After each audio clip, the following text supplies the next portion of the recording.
Ladies and gentlemen, dude, I did it again. I do this every single time. I bump it and I forget to check it. And okay, yeah. Ladies and gentlemen, welcome. My name is Spilo. We're going to be doing some coaching. We got a lot of different things we're going to be doing today. So, hello. I'm ready to talk with Alakwan, Major Midget. Good to see you. Got bullied so hard for his clap profile picture they had to change it. Right. No, listen here, chump. I changed it because I hated that whole photo shoot I did with my wife like a year and a half ago because I was grimacing in every single picture because I was stressed out over a job thing that I trialed for. Also, lesson learned, never check users in chat because I've never seen such an unwashed mass pile of stench. All of these names, it's like opening a grandma's refrigerator and you're like, oh, I instantly regret everything. Grandma, why haven't you thrown this out? Except grandma's refrigerator probably was at one point like edible or like survive, like you could actually open it with like openly gagging. Every single time I open chat, that's instantly my reaction. I'm gonna grow a beard for quarantine? No. I went without like a month or like not a month. It was like 3-4 weeks of shaving and I got like some chin hairs and a little here, but there was like it was patchy, it was weird, so I didn't do it. Yeah. Midget, don't ever type like that again, please. Please have mercy. Okay. We're gonna be doing something special today. So we got a lot of juice going on today. A lot of juice. We've got coaching looser on Zen and British Hurricane trials. We probably have another paid session VOD. I don't know what class that'll be. I have to double check.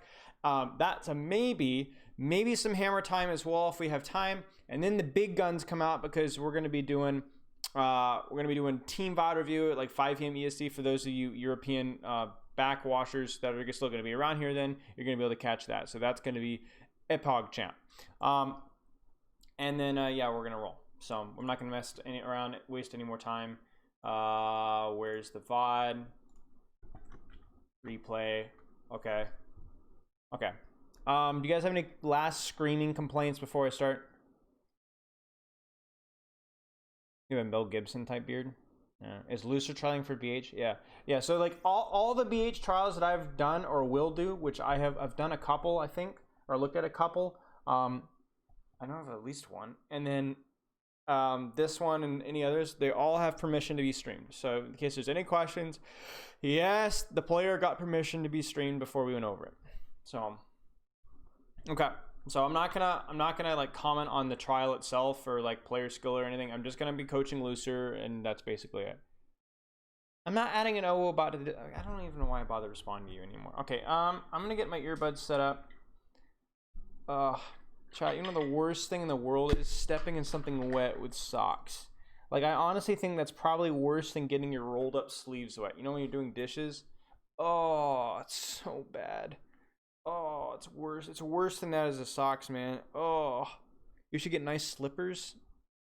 No, there'd be too many boomer jokes that'd be invited by me doing that. That and a bathrobe, man. I'll just stream in a bathrobe and slippers and nothing else. Get all crusty, won't shave or shower for a long time. Be like XUC.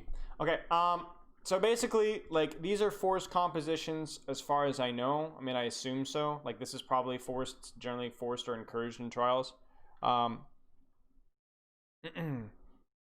earbuds do we use? They're just basic white earbuds, like I don't know, Apple earbuds. I don't know, they're kind of lame, but they do the job. But basically, like this is the kind of the compositional stuff that we're gonna be playing. It's gonna be all Zen, I'm pretty sure. We'll talk briefly about Zenyatta's role. Now, for those of you that got the heads up, now those of you who got ahead of the game, should have already seen my Echo review. On this actual very same map, also in a BH trial. If you seen that, you're going to be ahead of the game, and you're going to hear me repeat some stuff, so you're going to be able to like be ahead of the game. But also, I coached Zenyatta, what was it, like 4 weeks ago? Aiden Zenyatta on Legion. It was a scrim. Same kind of thing. So some of you who've been paying attention, you might already know some of what I'm talking about and be ahead of the game. Am I going to review the Nyx Delicious Shock Shrimp? No, I'm not going to be reviewing the Nyx Delicious Shock Shrimp. That would be fun though. I don't know if that'd be considered like a scummy community move or not though. I don't know. I haven't thought about it enough to determine whether it'd be a bad move or not. Anyway, So basically, we'll talk briefly about the role, your role, what he needs to be doing better, etc., etc. Okay, and then like the matchup and whatever. Okay, so Zenyatta is played in this meta right now because his role over the battlefield as Commander General is to assist the map control and to keep himself alive. So in other words, when you have this many heroes, like you're playing, you're not playing Tracer, which is kind of unusual, but like let's just pretend this is a Tracer. When you're playing Echo, Tracer, and Ball, those are three very mobile, duel-oriented heroes that your job as Zenyatta is to help them win their duels, or so that then they can then go pressure the enemy backline.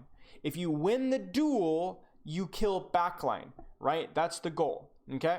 Thank you for the follow, Hibby. Now, obviously, you know, spamming damage is good and fun and things like that, but it's actually less important that you're putting damage on like Sigma and things like that. Sigma shield, and I mean, obviously, if Sigma is throwing shield, then fine, but like, don't pursue putting damage on like shooting Brig shield, shooting Sig shield, looking for right clicks and Zen, and instead prioritize your Ball, Echo, Tracer, winning the 1v1s for space. Because it's not just about winning the 1v1, you're winning the 1v1 because you want the flanks, right? You want to control the flanks, because when you control the flanks, either you are more easy to set up dives, or you're more easy to just shoot and kill people, right? That's the whole point of map control, right? So Zenyatta, your positioning is really important, and then who you're assisting at the proper time. So like your Harmony and Discord need to be on the right place at the right time. Harming is Zenyatta in the backline, while your Echo is dueling their Echo is worthless. Because like unless your Ball and Tracer are in position to dive Zen instantly, then why would you Discord at Zen? Right?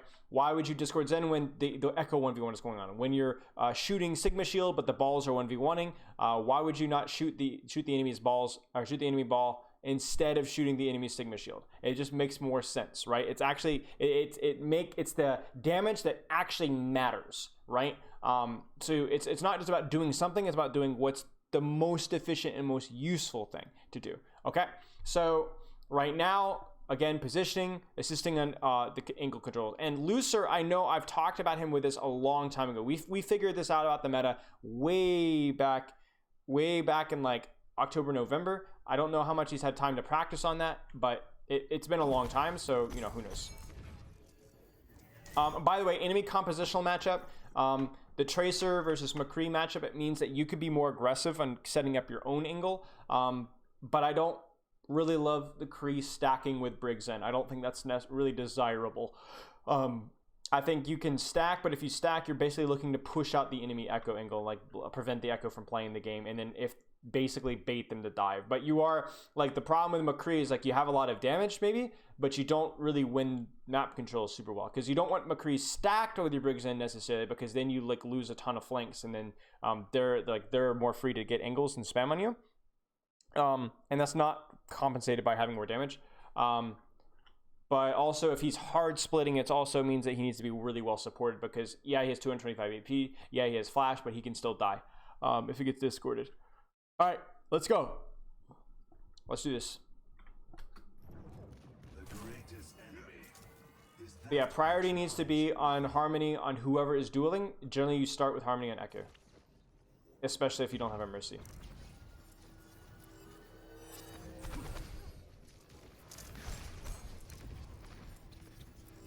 So this is where you have problems with not having a Tracer. This is where, like, your Tracer, if you had a Tracer, she would have already been marking the enemy Tracer with Harmony, and if you couldn't get it in LOS with Discord, and this Tracer has to go all the way back to her team. Instead, they're going to be able to stage a dive.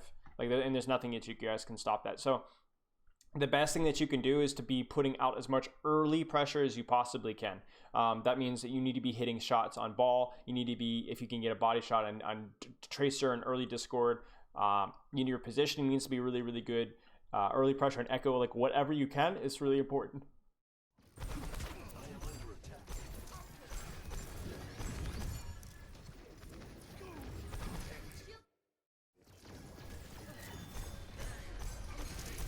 Okay, so this is really important. What's about to happen, chat? I have not heard anything. I have not seen anything. But you guys tell me what's about to happen. Use your brains, because maybe it's an instinct, right, from watching way too many scrims, but I know it's about to happen. I have not seen this fine. But you guys should know this as well. What's about to happen? Use your spider sense. If I turn around, what am I very likely to see? Let's see. I mean, it's not like it's that big of a brain of a thing, but you need to understand, like, this is, you have committed here. You've got a relatively, I mean, who have you discorded here? Okay, the Discord is fine. Discord is okay-ish. It's on something that you guys are shooting at, sure. Okay, you have Harmony up on your Wrecking Ball, sure, fine. He's like actively engaging, so Wrecking Ball, they're here. But what's the problem? Not what's the problem, but what's the, well, actually, yeah, what is the problem here? Can you guys see, can you guys guess what's going to happen? Now, I'm going to pick on Dala a little bit. Dala should be better prepared for this. He should be scouting. He should not be surprised by this.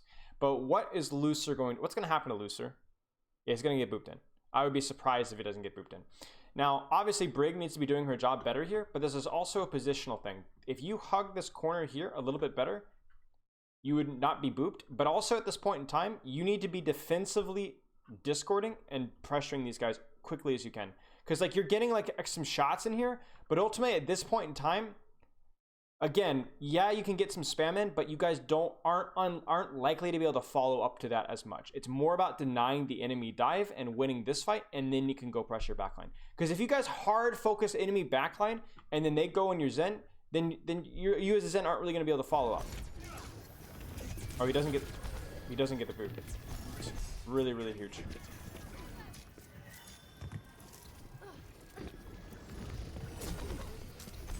Okay, so you guys, you barely survive, but some positional questions. And also, again, I want you to anticipate and deny the enemy dive. Like, here's the thing. When you're playing Ball Tracer versus Ball McCree, Tracer has that initial burst where she's coming in, she's got her cooldown, she's dangerous. If you survive and pressure and mitigate that, then your composition is superior and you can kind of chill for a little bit. It's the same kind of situation when if you're playing Zen and they're running Monkey.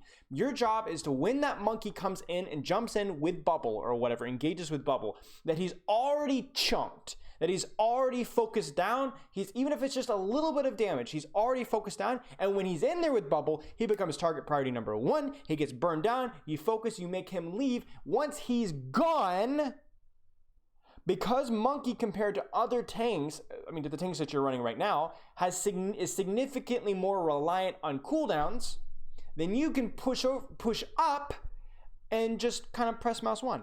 So like right now, you're very intense on burning what's happening over here. And I appreciate the Discord and some of the shots.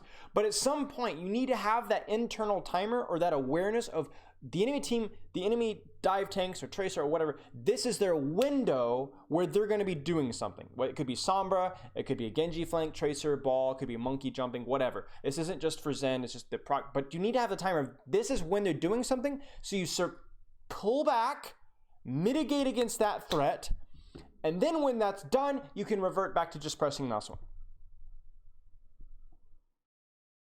And the opposite's true if you were the Ball Tracer. If you were the Ball Tracer comp, your Zen and Brig would want to be, and even your Sigma would want to be playing really, really cautious until your Tracer Ball get into position, and then play very aggressive when the Ball Tracer go in. Because if I was coaching Team Red here, I would be saying, you know, to the Sigma Brig Zen, why are you guys being so aggressively rotating like this before the Ball Tracer do anything? Because right now the Ball Tracer are getting a lot of attention, but the damage has already been done. You got your shots in, you know, Kron went in there and did some smacks around, you got your Discord in, like your Kree got a good angle. Like there was too much going on, 4v6 essentially, okay? So this was a mistake on their part. They should have played it a lot slower until Ball Tracer went in and then turned the heat up. The timing was off. But for you, your timing was also off because you timed your pressure with your team well, but then once you shifted into defensive mode, you were very slow to do that and you had to react. Don't react as Zen. That's like one of the biggest things I can tell you when you're dealing with anything that can be an actual dive threat. Don't react, anticipate. Don't react, anticipate. It's about finding that balance between putting in damage, in on like whatever your team is shooting, and then instantly anticipating this Tracer Ball is coming. I'm going to turn my attention away from what I'm shooting at to check my flank. Because you're going to lose the damage that way. Like obviously, maybe you hit an extra headshot in Sigma because you're not looking at Ball Tracer, right? But it's not worth it. It's better to miss out a couple of maybe shots and shut these guys down than it is for you to get that extra little bit of damage, but then you end up dying. right? Because you either mispositioned or you weren't looking at the proper target.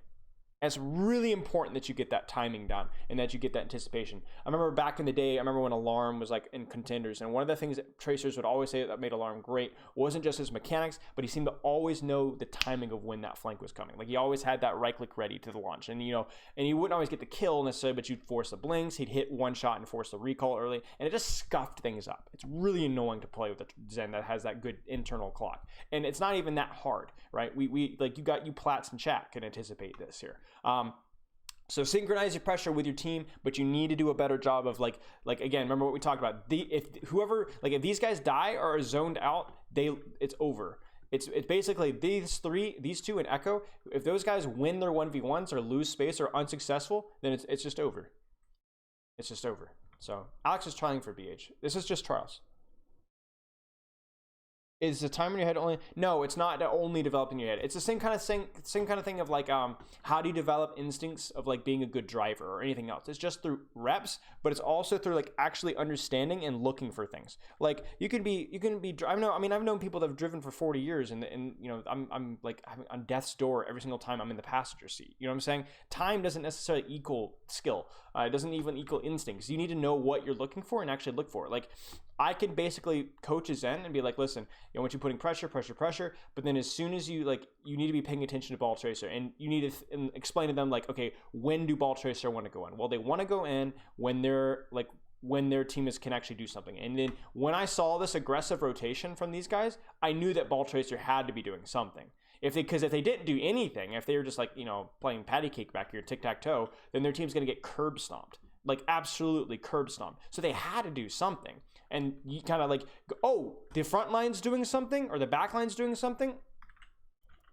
Then the front line must be doing something or the flankers must be doing something. It's not rocket science to expect the ball and tracer to go in approximately at the same time as Sigma Zen do something. That's not something that you need to spend a lot of time developing. It's just something you need to understand and then look for. Okay. So same kind of concept here. Like we should have anticipated this better. You did like look at this ball tracer. They're basically full HP. They're not discorded. This is concerning. And then obviously the positioning thing would have been better as well. But they were very late. Ball tracer were very late. Their backline was very early, and then they were unsuccessful in killing you. I don't know if you're brick. I don't care. Wadala, whatever, seemed to have done the right thing there, and they were not able to get the kill. So. But it was through nothing of your own. You didn't do anything there to contribute. You got a good discord initially, and that's basically it. You didn't anticipate, you didn't hit your shots, and your positioning wasn't great either. So, like, I have nothing good to say here. And by the way, chat, I'm going to be very clear about this before I continue with this vibe. Lucer is one of my students, or not coach students, but like one of my players that Jiu-Jitsu Monthly Fall. Back with Sheer Cold, used to coach him. Great player, great attitude, loved coaching with. He's one of the best flex supports in Europe, maybe the best, okay? Ragnarok, thank you for the follow. My job here is to absolutely slam bast him, but you guys know that I have a very high opinion of Lucer as a flex support, and he's one of the greatest in the scene. So everything I say here, take it with a grain of salt like anything. You guys understand that I roast you guys. I roast my players as well. Find a new insult. Oh, pair. Brutal. Okay, I actually have to update these because I'm running out. All right. Okay.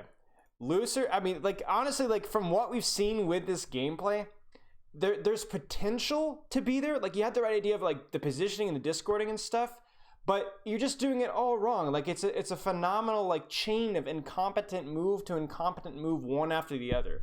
Like, you're the type of guy that, like, it's like you get up in the morning and the first thing you do, you roll out of bed and you put a helmet on, because it's like you never know what, like at any point in time I might do something remarkably stupid. Okay, so again here we can kind of look at the battlefield here. They're all clumped up, so at this point in time there's no real flanks or angles that you need to be winning. Your priority and harmony needs to be on your Echo here, or maybe your ball. Like, whoever's doing stuff gets the harmony, obviously. And so, like, at this point, you can just pump out damage. There's no angle or flank you need to check. Everything's in front of you. This is why angles and flanks are important, because if everything in the enemy team is in front of you, then it's like the easiest thing in the world to shut them down. It's when they have to force you to turn around that, things get a little awkward. But right now, you can just, press mouse 1. I wouldn't even be charging right clicks, honestly. I'd just be pressing mouse 1 and shield. little slow here. There you go. I don't think it's bad that you're pushing here. I just want to make sure that you're pushing, like, okay, so like it's really important, like, why pushing here was okay. So don't just say, oh, you're up a couple, because remember, just pushing because you're up a couple isn't always a good decision, because like maybe you drop, you know, you're up a couple, but then they clutch. But the reason why it's okay to push is like, who is then pushing with? Not only is he assisting his Sigma by dropping a little bit, but like, do you see what's happening, chat? Remember the last BH trial VOD that we looked at? We were coaching Echo, but we saw a lot of Briggs and splitting, didn't we? And we even saw that in the Gibraltar VOD that we looked at, the Scrim VOD, right? This is not split. They're together so they can push. Now, being here is not great, but if you're up a couple and you know that you're pushing like Tracer and the Tracer ball aren't going to screw you from behind, then this is great. Find a new insult. Backbone, you son of a gun! Oh my gosh, you guys are awful. This is what my players do to each other. They're not kind and considerate. They just lambast each other. I mean, here you go, Backbone. Here you go. All right. Okay, listen. If you're gonna be putting in cash for an insult, here's what you're gonna get. Backbone, I genuinely find it both surprising and disappointing that you have lived this long.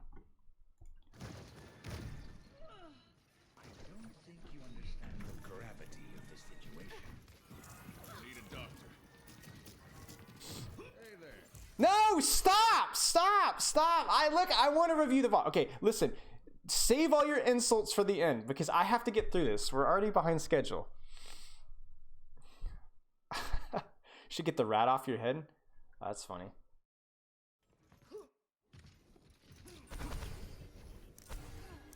Real funny pair.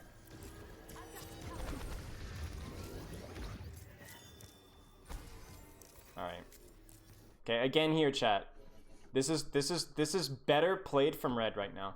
Better played from red because do you see how like the Tracer's staging taking no damage? The ball is avoiding damage. Like Helve needs to not push card in a second. He needs to chill. But do you see how like careful and cautious this backline is playing? Do you remember before when they were like all the way out in the open just getting like lambasted? This is what they're not doing this time. So they're being smarter. So that being said, this is a scrim. That being said, just because there are no opportunities for you to shoot right now doesn't mean that you get a pass for not checking your backline. Like, again, I want to remind you, you will win if this ball Tracer do not kill you. If you control angles and flanks, you will win. Right now, there's no angle or flank to control. Maybe your Echo could be pushing ball a little bit, or it could be checking Tracer, but like, you need to anticipate.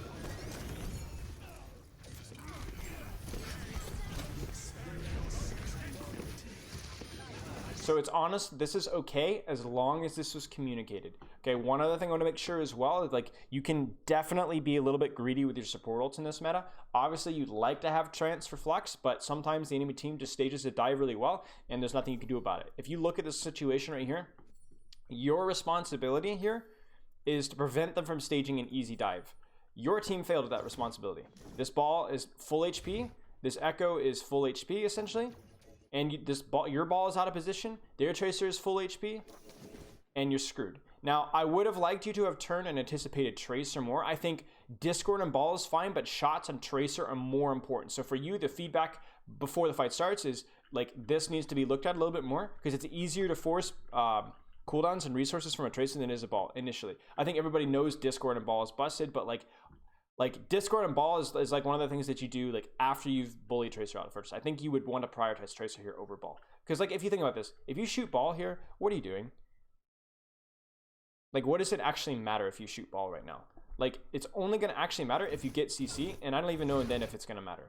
Like he's still full HP. He's inside of you and he's full HP. Like this is why I don't love the Kree. But one shot on Tracer here would have been significantly more. So number one, I think just prioritize on marking and declaring these flankers first before you start like pumping out spam damage again. And I would again prioritize Tracer over ball. But then also I don't really particularly have a problem with this Trance. They have staged essentially a perfect dive and they have used pulse bomb. You guys have like the fact that they've done this at full HP. Look at their HP. It's like you guys have already lost. Like this is again like why I don't agree, but like they've already lost. So what I would say is trancing here is totally fine, but this would be something that I would talk about ahead of time. Like I'll trance flex, or if we get into like a really hairy situation, I'll trance first. In other words, if we just are in a really bad situation and like we're in trouble, I'm just gonna trans. Totally fine. This is BH Trials. Read the title.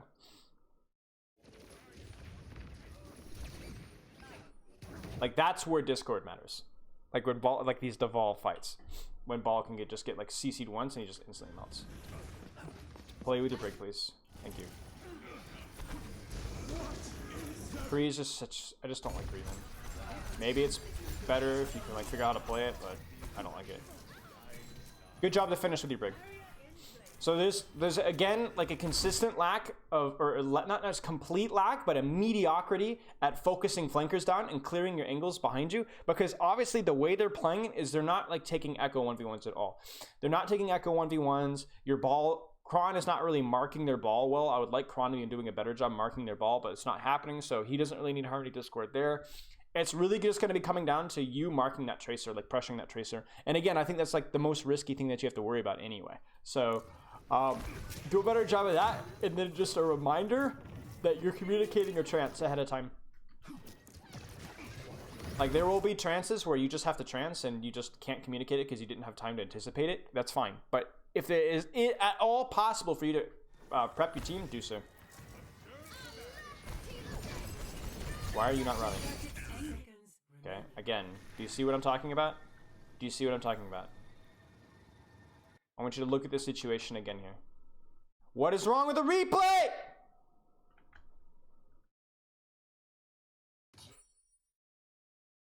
Okay, there you go. Did my internet just dip? I feel like my internet's dipping. Okay.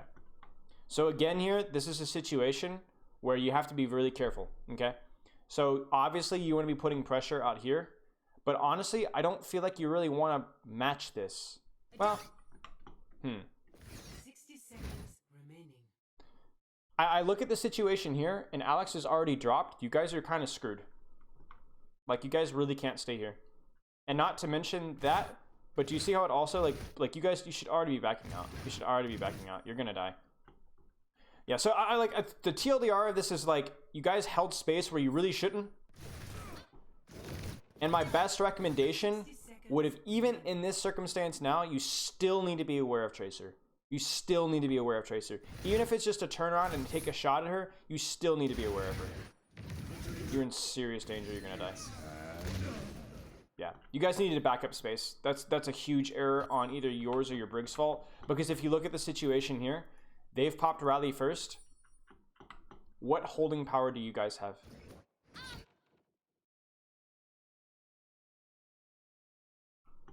Like you popped Rally as you guys are already down resources, as they've popped their Sigma, or you know, they've got a new Sigma, as they've used mines, and as Alex has already dropped. That's too late. You think it's worth it to change where the backline sets up after 2 dives? Yeah, I also think that's another good point. Like, why are you guys positioned here like 3 fights in a row? You've already seen that they've given a easy dive last fight here, and you guys don't change anything.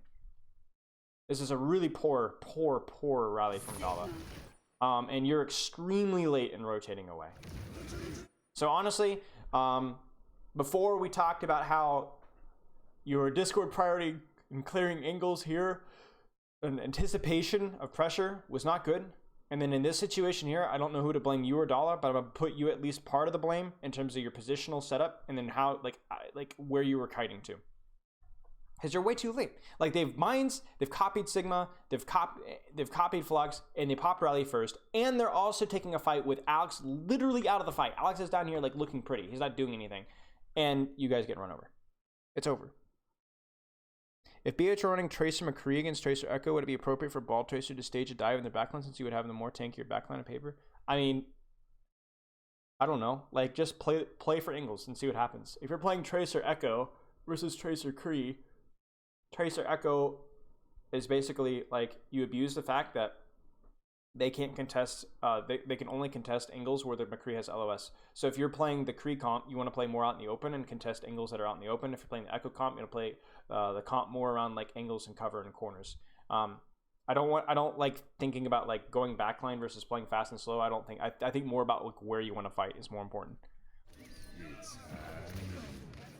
So it's you know, it's lost because your backline just ints. just hardens. But if you're playing Tracer Kree, then yes, you have a more flexible backline, for sure. I mean, actually, that's not necessarily true. Part of it's true, because Kree is like a mixed bag, because Kree can bring defensibility to backline, but he's also something that you have to care for. Whereas Echo doesn't bring defensibility to backline as much, but she's not very hard to care for. You toss her Harmony Orb and she's totally fine. Like, nothing can kill her. With Kree, even at 225 HP in Flash, he's still something you have to worry about caring for. Yeah, you guys get the point. Spilo right now? Yeah, whatever. Replay, saw your hair and crashed. Okay. Like, honestly, you guys have nothing better to say? Like, your cleverness... Oh dear, internet's conking. Am I good? Or is my internet conking? I feel like my internet's conking.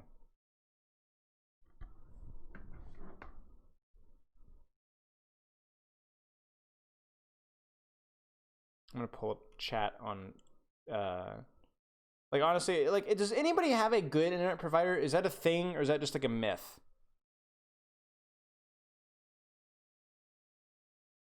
Are we okay? I'm not dropping frames, but this little wonky thing is like, you know, you drop a few frames. Yeah. It's not even my stream. It's like the goof, whatever. Who knows what. Okay. Just buffer every once in a while? Okay. Alright, I'm actually going to close stream here.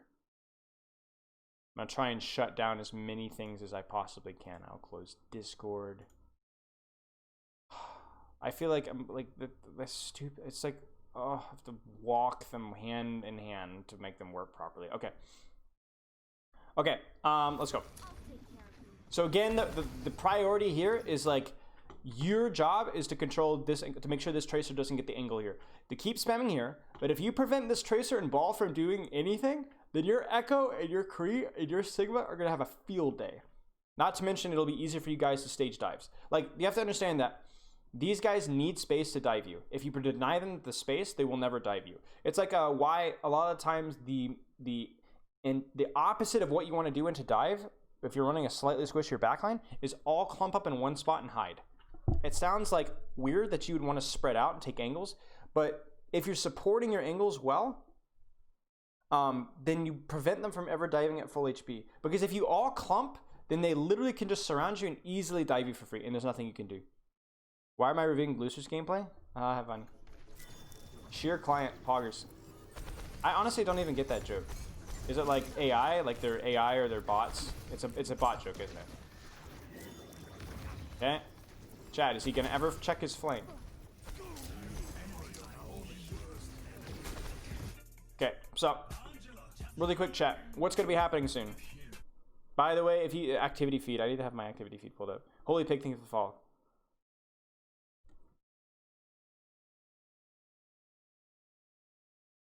They paid for this. Oh, they paid for this. Sorry. Oh, okay. Gotcha.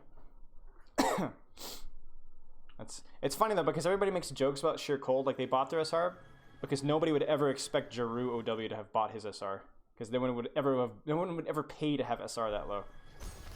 Okay, anticipation here. You've dropped your Harmony Orb. Things are getting kind of messy right now.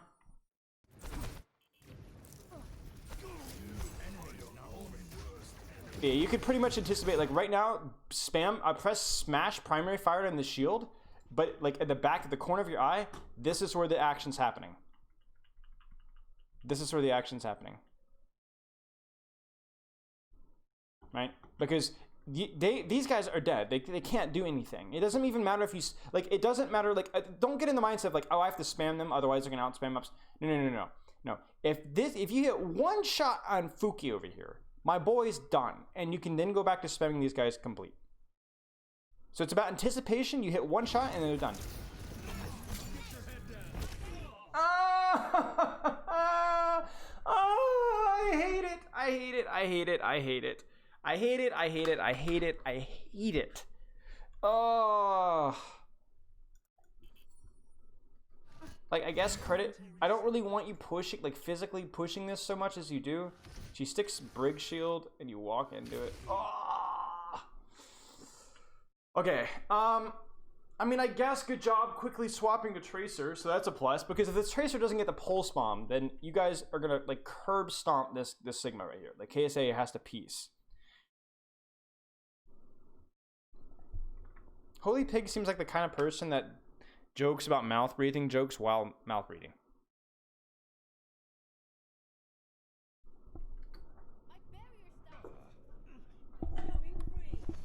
It's just a gut feeling. Broad moment. Yeah. You guys are so much on the back foot already. You guys really should have just clean reset, because now you're not going to get a recontest. Back. Yes, and? Okay. Proud of you, man. Proud of you, man. Be proud of that. Okay, I'm sorry. When did the armpit of the European region come into my chat? I'm sorry. When did the armpit section of the armpit region come into my chat? Be egoed? I'm not trying to ego you. It's effortless.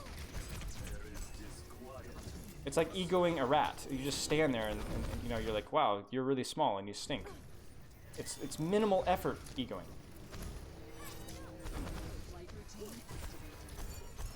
Going hard for no reason? You guys act as if spitting facts is like going hard. Okay, I mean, there's really nothing to say here. I don't know what's going on with your game plan. You guys are like, Kron is just feeding off in La La Land. Danye is dying for apparently no reason.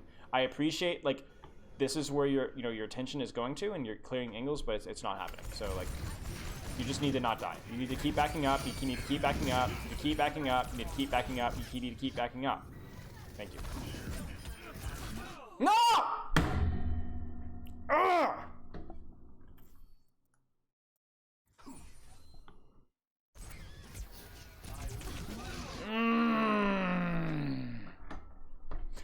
This is a good opportunity to talk about things, though. Okay, chat? How is it that Tracer is able to walk on top of you and kill you? How does that happen?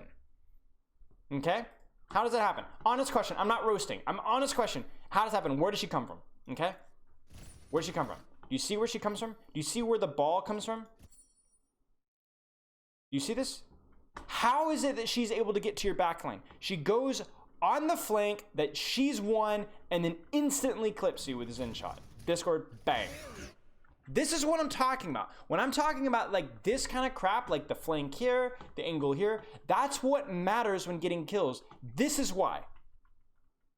Yes, you should not have been there. You should have backed all the way out. I don't know what you and your brig were thinking. They controlled the angle. They were still a man up. Don't feed. Yes, you're an idiot.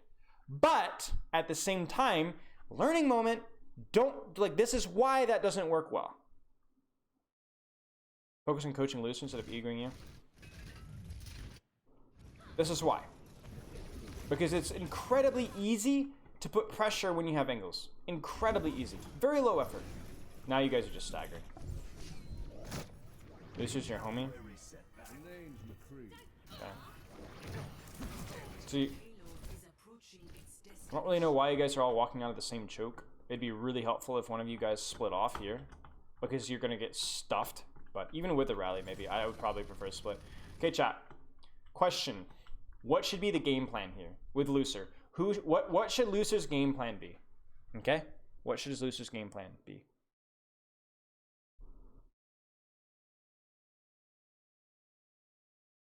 Who do we Discord? Who do we Harmon? Look at the situation. What part of the map actually matters? Use trance? I mean, maybe if he gets fluxed. We're in mid-rally, so he'll probably be fine. What part of the map actually matters right now? I guarantee you someone's going to get the wrong answer here. Come on. One of you guys feed me the wrong answer so I can... Give me something to scream at. Discord ball sig? No. That's the bait. That's the bait. So this is the bait. You guys obviously need to touch and stall cart, but I can promise you that if you focus who's on cart, you have a significantly lower chance of winning the fight than if you would focus on what's up here. Because these are the people that will be killing you while you're shooting them on cart. This is the angle that supports the ball sig. This is the angle that kills whoever's shooting the ball sig. If these guys don't leave or get bullied off or drop or something, these guys are very unlikely to die. So what I want you to do is, obviously I'm not in control of where your brig is going to push with rally. I don't think you're in control of where Alex is going to go. So screw them. Your job is to whoever or anything that is pressuring the angle on this side, whether that's scouting for Tracer, Briggs in, whatever, this needs to be won.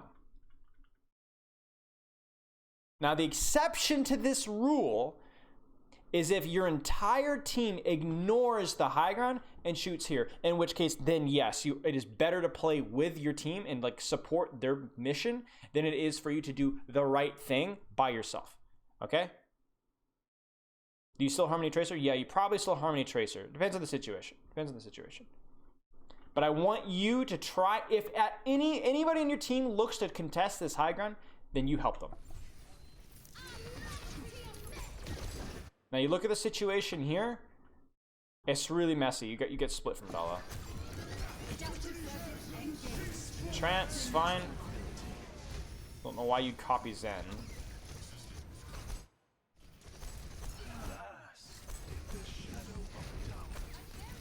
You guys just honestly get split. Yeah, you guys get split. That's really, really bad. So what happens here is, if we go back just a little bit, this is really important to note, okay? Before you get fluxed, look at the position of you and look at the position of your team. Bash forward, she misses Bash. You and your McCree are still stuck back here. You get fluxed, this is the problem. You see this? This is the problem.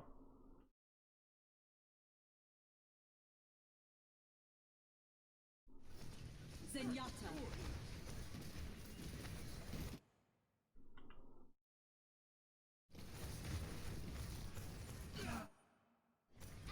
Right? So I think in this particular situation, I don't have a lot to give you in terms of like what you could have done there, because Alex is too far deep for you to follow. Because yeah, you'll be able to keep him up, but you're going to instantly die because you have not really, you can't just trance in and just stay and hey, I won the angle. Your job is to, you know, play a safe location while you support the angle.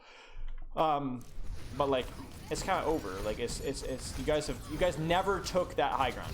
You lost. It was a one long, slow, agonizing chain of using ultimates and dying to ultimates, but they always controlled truck for the last 60 seconds essentially. And whether you can blame, you know, Alex not listening, Alex not knowing that you guys got fluxed, you know, your Brig missing Bash and then getting split from you not being brave enough to rotate up there by yourself or with your Brig, I don't know. But that's a huge problem.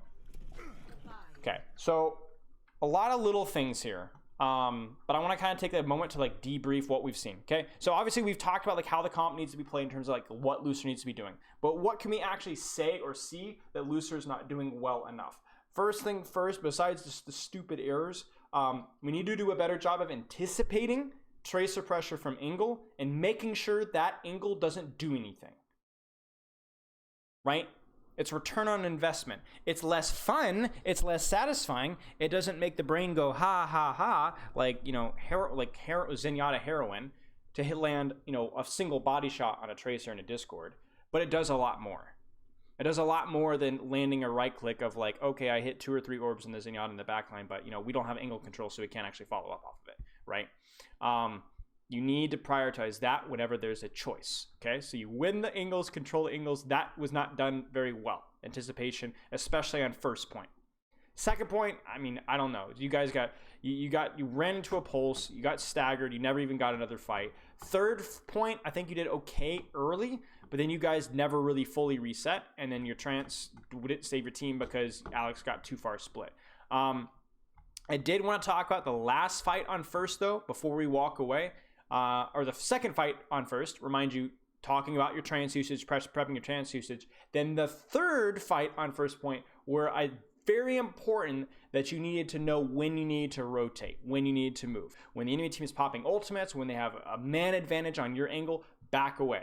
Because if they push you here with 4 and you're only 3 or 2, if you back away, it's okay. Because guess what? You might not win the straight up front war, but that means that your Echo and your Ball and your McCree all have good angles to punish them as they walk out into the open. So you need to take those trades smarter, back away, rotate away faster, and then obviously, if you can, if that's part of the thing, and they're continually staging dives in this over and over again, adjusting your backline position can kind of throw a wrench in things. So something that you can kind of control. So big thing is adjusting your backline positioning, knowing what you're doing with your trance, but most importantly of all, anticipating angle pressure from the tracer ball and being able to shut that down.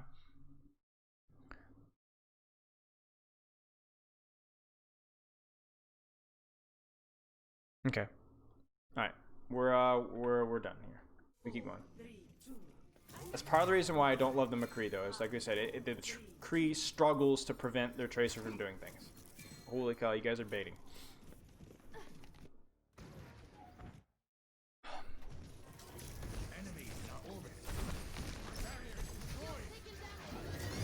Alex! Alex! I swear, if he keeps doing this, I'm gonna swim the Atlantic. Disclosure thing for the follow. Way too much shield being shown right now. How am I beautiful? Skill. Okay. So really important here that you can get like a little bit of spam and stuff, that you don't take too much damage, you don't force too many armor packs, you don't risk getting right click, because remember, the enemy team is already set up, they're staged, all of their spam is going on you right now at this specific choke and point. So your job is to wait until the cart is pushed a little bit more aggressively. So your kill box, in other words, where you can shoot and control, is the same as what the enemy team can shoot and control. Now, they have better positioning than you do, slightly better positioning than you do, but that's okay. And then obviously synchronize your pressure with your ball tracer. So let's see what we got here. Dropping off high ground, okay. Okay, you really want to go high ground. All right. What's going on?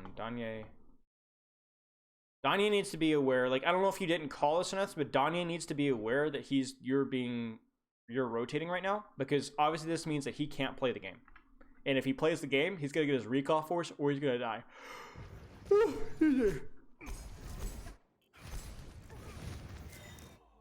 Yeah, Kron is just being, I don't know what's going on with Kron. What's going on, Kron? What's going on, Kron?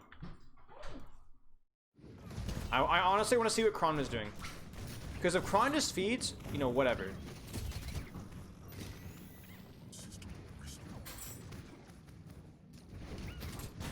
Okay, Kron is staging. Okay, chat. It's not just Danye, which makes me very suspicious. Maybe your ball tracer are just feeding. Hey! Speak easy. Holy cow, 17 months, mate. I appreciate it. How's as well? Thank you so much for the subs, guys. Appreciate it. Okay. All right, so really quick. I appreciate the subs, guys. Spilo, my dude. Haven't been able to make your streams lately since you're early, but we're here today. Thanks for the subs, guys. I appreciate it. So chat, what's the issue here? You guys have learned so much about this composition and like the way the game should be played. What's the issue right here? What's going on? What's wrong with what Danya's doing? What's wrong with what Kron's doing? What's the major issue? Hey Don. How's Paris treating you? Yes, she did. Next try. What's the issue? Because there's a major issue going on right now. Way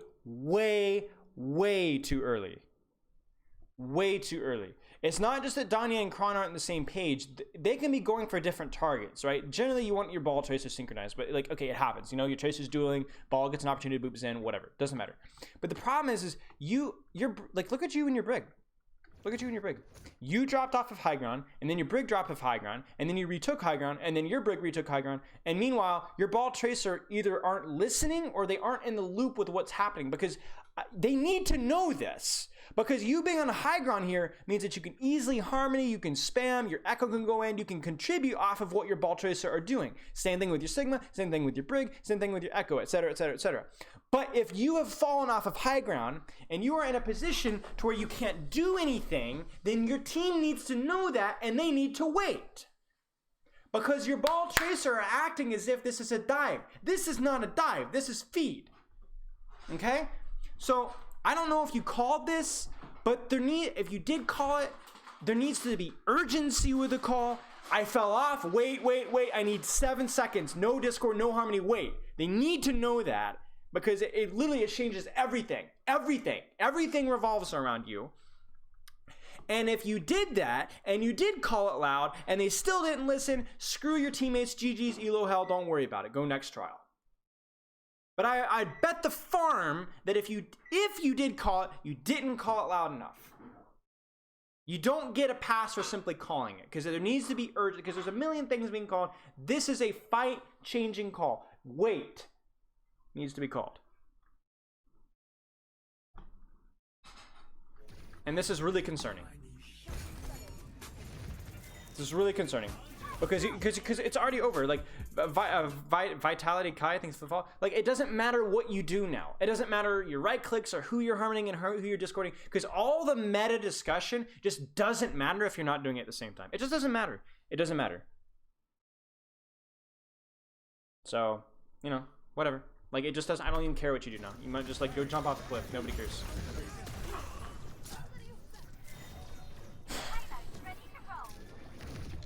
Okay, ball's back. You can pressure some while he's staging. You don't have a Harmony up. You still don't have a Harmony up. There's your Harmony. Okay, now, chat. Are we gonna see it better here? Is it gonna be better? Are we going to peak and Ball Tracer are gonna do something? Because remember, it's a two-way street. You have to be calling when you need time, but also when Ball or Tracer call like the pressure or Ball commits, like calls a committal or a roll or a slam or something, then that is your window to peak and go aggressive. This should be better. This looks like it might be better. Okay, here we go. Now, chat. I want you to look at the situation, and I want you to tell me who and what should our ball be discording, and who and what should our ball be harmonying. Okay? Break it down for me. You don't have to give me the why or what. I'll handle that part of it for you. But who should we be discording? Who should we be harmonying? And why? Actually, I'll handle the why. I literally just said that. I have the memory of a goldfish. All the goldfish actually have pretty good memory. I do have the memory of a goldfish. Okay. Look at the situation. Remember what we talked about? Remember what we talked about and how we said you need to be you need to be discording and clearing out angles first. Like, don't just go right for the back line. Right? Remember that, guys? Remember that? Well, the funny thing is, chat, what angles did the enemy team have? What map control does the enemy team have right now?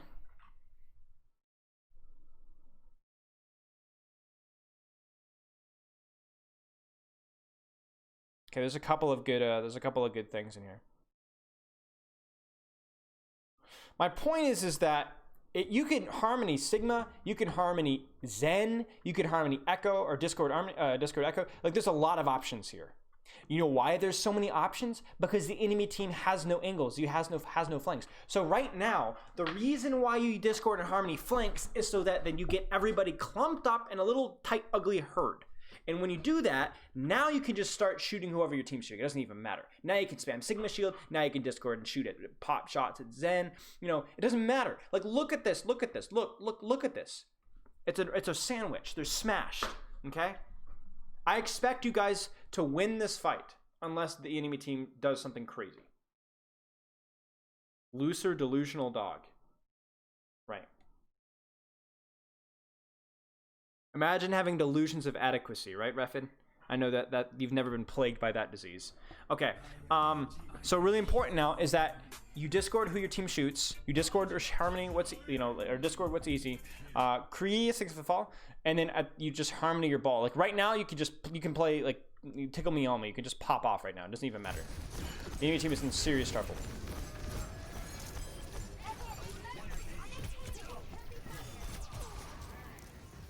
Easy. I wouldn't even rotate back. I wouldn't rotate back. I would have stayed where you had a good LOS. Like, obviously the Sigma spam was getting a little annoying, but I would have stayed here because you had good LOS here. But do you see, chat? Look at the HP bar And look at the fact, obviously the Zen's dead too. So look at the HP, compared to the HP bars and the fact that the Zenyatta died. How did that happen? Right? And I promise you, it is so easy to predict just based off of this snapshot right here. Without actually even before that, right here. This, you can already tell it's going to go badly for red. Right here. Do you see this? Do you see this? This is a big red flag. Big red flag. This Kron cannot stage this easily. This is where Team Red boils. Like, Kron not being discorded here and not being shot at by the enemy Echo or Tracer or by Helve this is where it goes downhill. Right here. The fact that he gets through here, rolls through, and gets a slam off and still maintains above half HP, that's where it just drops. Okay? So, for you, the Discord was good. The Harmony was good. The Harmony Discord exchange there was really good. Getting Danye Harmony was really big. I don't really love you rotating back this opposite way. I think you could come back here and get enough pressure, because I think your LOS is back here. So what I expect you to do is I expect you to drop and go right back up the ramp and keep the pressure up. Now, chat, what is exceptionally important right now? I ask you, who must Looser watch at all times? At all times. Right now. Who cannot get away with anything right now? Yeah, Tracer, exactly. Tracer and Ball, Helve and Fuki need to be perma-discorded marked right now. Because the only way Red does anything here is if Looser dies. And Looser literally can't die if he plays smart. So remember we talked about anticipation more? You need to anticipate this right now. So whatever you do with your rotations, don't get sloppy and split from Dala. Don't get sloppy and stay away from corners. Like, it needs to be disciplined. Discipline. Okay, so rotating back. I like this. I actually like it better than you rotating out in the open. Okay, just mouse one. I mean, it's almost better that there's no. Do I don't like this. I really. Okay, listen. I understand why you're doing it, because you want to play next to Dala, but I really think it's important that you get Danya and Cart or Psych, or not, or even Alex on Cart. It's not great for Alex to be there, but like, I really don't like this. Like, what if I don't think they're gonna recontest, but just don't give them that opportunity. Don't give them opportunity. I'm not gonna hammer because it wasn't that big of an error, but it just makes me nervous. I'm not gonna answer micro D as much. I'm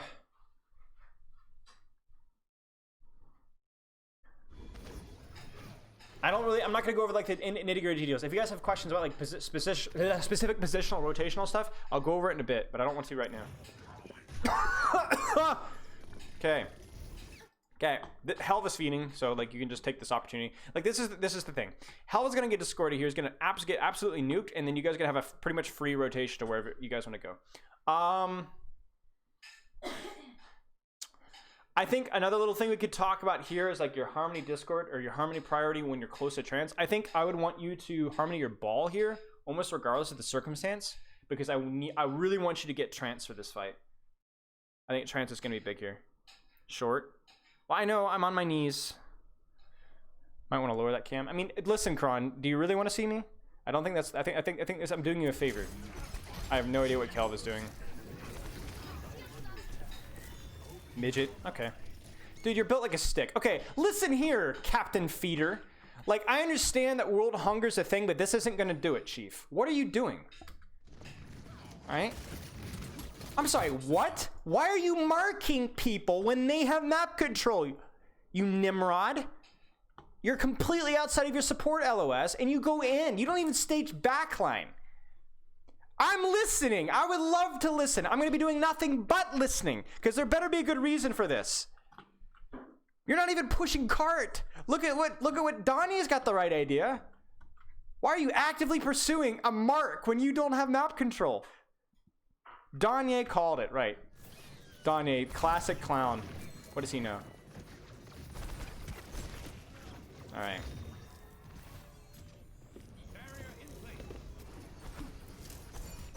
I mean, it's good that you guys aren't really taking space right now. You know, wait for Kron. There's nothing for you to do. Ah! Okay, we're good. Okay, so this is where things get really hairy. So I'm gonna take a second and talk about this.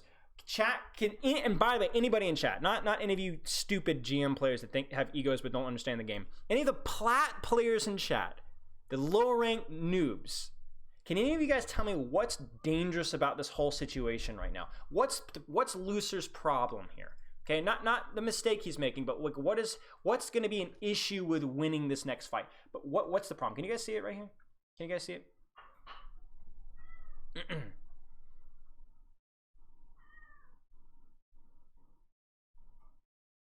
What do you guys see? What's his struggle here? Yeah, House nails it. Josh nails it. Yeah, House and Josh nail it. Obviously, the ults are an issue as well, but I think Looser coming up on trans. You got Copy, you got Flux, you'll have Mines. You'll be okay. You'll be able to sustain, okay? But the bigger issue, like across the board, is the fact that your LOS is terrible. So what this means for your ball tracer is that it's going to be a lot hard. Do you see the problem here? Like this is what we're scared of. Now I flamed Kron for feeding over here because obviously this was an egregious error. But this is basically unavoidable. There's not a lot you can do about this here. You have to like peek out through a choke just to support your ball tracer. So it's like it's going to be really hard for you to stage dives and for you to win map control here. It's going to be really hard. So like Team Blue's going to have some issues here. Team Blue's going to have some issues. Because remember, the whole point is that you win flanks, you win map control with your Harmony Discord, right? But now you can't see anybody with your Harmony Discord. And you tend to path here because it's one of the safer pathing routes on retake second. I mean, this is why this is a rough retake. This is ball tracer free, he has no angles. Yeah, exactly. This is rough. It's good that you're peeking out. Kron is out, though. And Kron is feeding again. Okay. Again, it's just like mistime pressure with what's happening. Like, I don't know how much, like this wasn't really like you fell off of high ground, had to rotate to high ground. Like last time, I'm going to blame you for this whole fiasco on here where Kron fed. I don't think it was Kron's fault necessarily. But this one, again, is a situation where I think you guys just, your ball and tracer need a better understanding of like this patience here. Posture check. I mean, how am I posture checking? I'm literally looking up at the screen. You don't understand basic, like, postural science. Like, do you not understand how the neck works? Honestly, EasyBot, you concern me. I honestly don't even know if I would trance this. Like, maybe, I don't know. This feels rough though, man. Like, this feels real rough. Okay, so this is really important. I'm really glad that you're shooting the ball here. Again, this is a situation where, like, yes, you could be pumping endless damage into Sigma shields and, you know, hit a shot in Brig or Discord Zen, but like, you have to clean up your mess. You can't actually do anything until this ball tracer leave. When the ball tracer leave, then you can actually take space and do thing. Why are you all laughing? No, never mind. So yeah, this is problem. This is good. And like, here, do you see, like, this is the best thing about it too. Helve literally does what Kron does. He overextends outside of his support's LOS and forces pressure when there's no pressure needed. Right there. Stop posture checking me! How is it that everything I touch turns into, like, absolute obnoxious, like, piles of crap? Every person I've ever known takes pleasure in making me miserable. Case in point. Right. Okay. All right. So that was really good that you pressured. Like this. Oh, no. Oh, no. I mean, I'll give you credit. The fact that you discorded and pressured ball, really good. It's just really unfortunate that double stick happened. On an echo copy, you know, to boot. You guys should be okay, though. You got superior spawns, and they're kind of overextending here, so.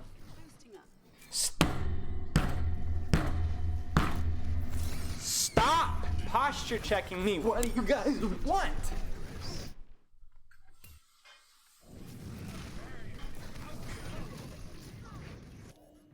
I'm just gonna, like, this is why inflation happens, okay? I'm gonna be jacking up channel points like 6K. Just to do anything. Anything.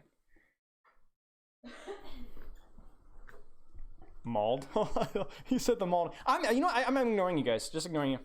That's why my mom's like, just ignore, ignore. Yada yada yada. Doesn't matter. Please don't. Please. I really don't like this position. Please go up. Okay, they get snowballed. GG's.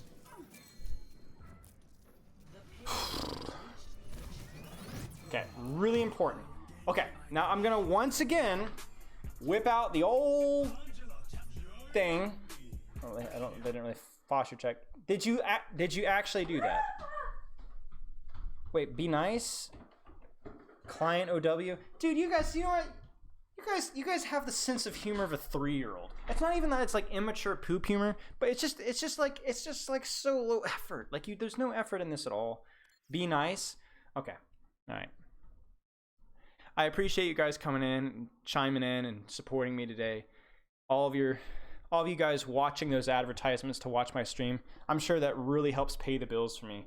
I wouldn't be able to do this without you guys. Much love. Okay. Oh gosh, there's vomit like welling up in my gut. Okay, listen.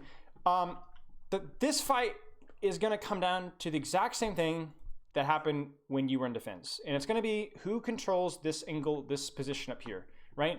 So everything that you do needs to be about defending this angle up here. But remember, just because I'm saying this side of the map is significant does not mean that you should just be AFK spamming this side of the map.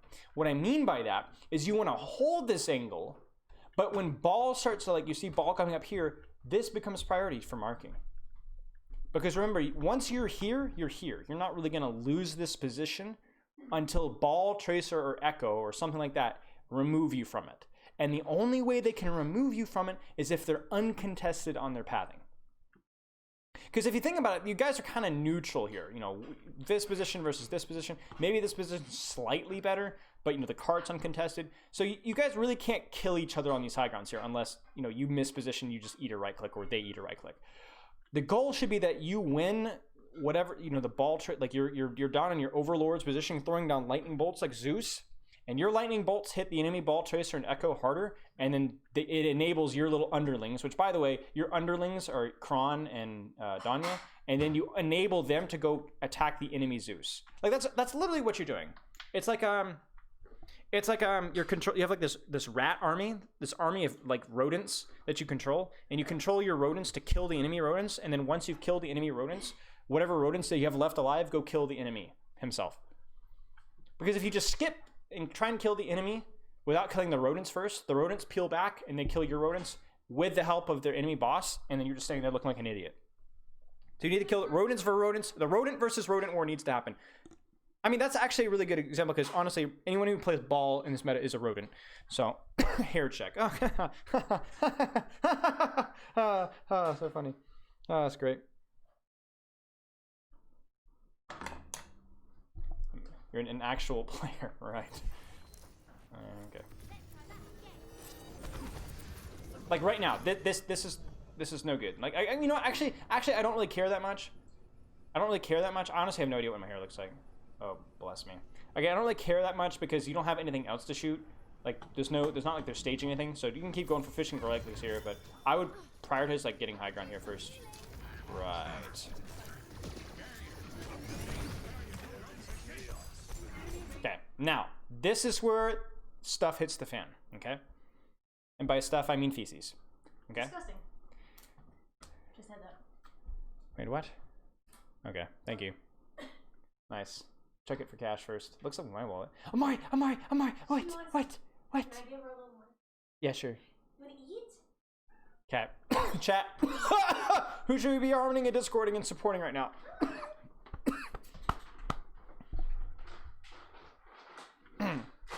Where is the fight won or lost here? Where is the fight won or lost? I'm gonna get some water. Apparently the air quality is horrible. The air quality is horrible. I think that's the cooking that does it. On the big America truck. No. Okay, yes, but also no. Okay? Because This is the position that you want to take, but you can't just spam them off there. It doesn't work like that. They can hide behind a corner and they stay there. This is where this is where the fight's won or lost. Remember what I said? You want to get your backline in a good position, so you fight for that good position by fighting for the positions around that position. And once you control the positions around that position, then you can then fight directly for the position. But right now, this ball tracer don't like you being on high ground. So what are they going to do about it? They're going to bully cart, make Kron roll away and cry, and then they're going to go dive on you. So if you kill these guys and support Kron here, then not only are they either going to die, they're either going to have to screw off, and then that's going to be your opportunity to start shooting these guys. Because the thing is the difference is yes, there's two of them, but they don't get breaks in help. They get nothing. No Discord, no armor packs, nothing. Nothing. So, this is a duel you take. Because that's the thing, the greedier the angle, the less likely you're going to get support on it. There's a trade-off. So, like, you know, right now, like Kron is like, guys, like all this damage that you're doing right now, I'm gonna be a little rude here, is completely worthless. It's worthless. ASMR, shut up. It's worthless. It's just worthless. Like even what your tracer's doing right now, it's equally worthless. Like what are the odds that a tracer's gonna do anything here? You know what I'm saying? Meanwhile, you know, hey, maybe if we had Discord, or maybe if we had Ball, or maybe if our Echo had a good angle, because all of this crap is stemming from lack of support here. Again, you have to eat your vegetables. You can't skip steps. It's got to be clear space, then go for your play. Clear space, go for your play. It'd be like just pressing mouse 1 or W mouse 1 with goats when there's a Zarya murdering your backline. Clear the Zarya, then press W mouse 1. Same concept. This is not a meta-specific concept. So Danya has a high risk of either dying here or getting cooldowns forced. And you know, there's recall blinks. He's completely out of the fight. Meanwhile, Kron is fighting. Bye. Love you too. Meanwhile, Kron is fighting for his life. So let's see how long it takes you before you realize this, though. Eat vegetables? What are you talking about? I eat vegetables. I'm sorry, Don. Why are you still here?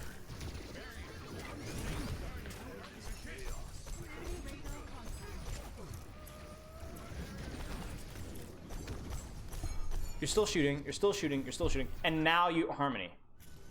But like this ball should have been dead a long time ago, or bullied out, or Tracer. Like, and this Tracer, like look how much time they're wasting. No, stop!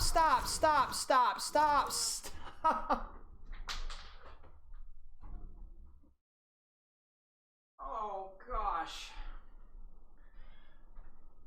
Ugh. Ugh. No,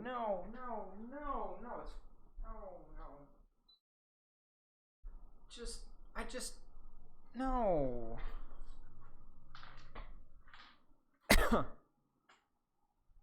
Stop calling me cute, Don. Jeez. Harassment from my own players. Or old players. Where do we cop the merch? Okay, listen. First off, you stop talking like a 12-year-old, like uneducated 12-year-old. That's a first step. And when you want to purchase the sweater, we can talk about it. I don't even know if you can, actually. I don't know. Back is looking tight. Can you shut up, Lockie? Have you ever considered like literally taking just a box of cotton balls and jamming it down your gullet? That would be great. Okay. This is unacceptable. Like they're still here. You just lost your Echo outside of support LOS. Now Psycho probably did something stupid, but it's just inexcusable. And like honestly, what have you accomplished here? You're like here. Okay, actually, I have a great analogy. All right, listen.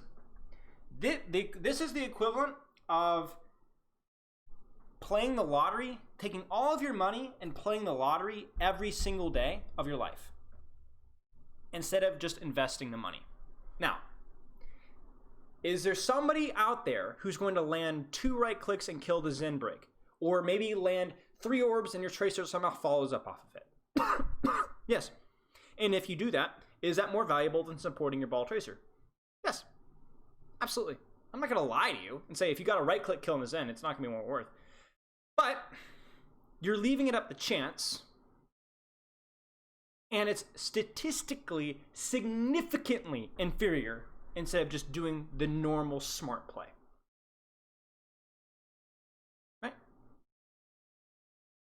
And you guys can see that here. It's not even like I'm pulling that out of my hat. Like, it's obvious, obviously. Like, you're doing less if what you're doing what you're doing. And this is the result. You lose men. They've stalled the point. You still have not killed them, and you're in you're actually in a position now to where they can push you, and you could die. Am I not cute, Chaos? Okay, here's the thing, Chaos. I don't leave the definition of cute up to inbred rat players. Okay, does that make sense? Let me make sure I clarify that for you. I mean, hopefully that's a little bit more understandable. Cop equals uneducated 12-year-old. You don't know. Cop merch is in grab merch. I can't believe a Zoomer doesn't understand slang. That's not how science works. Oh, stop talking about yourself. Oh, Giroux, that's great. When are your mom jokes coming in? Great shot on the Echo. She overextends. Because here's the thing with the Echo tries to cheat. The Echo tries to oh, we're up one, I'm just gonna go in. And she walks into angles and so dies. So the enemy team actually overextends and actually pays off. But through nothing of your own, outside of a couple of good shots there in the Echo. Ah! Ah! Please, please, please, please, please. Ah! Ah! Okay, good. Nice. Okay, now go high ground. No! Well, I don't even know what angle I need to be pushing at. Yes, thank you. Holy smokes. There needs to be urgency. Urgency. Remember how miserable it was to retake any of these guys? Urgency.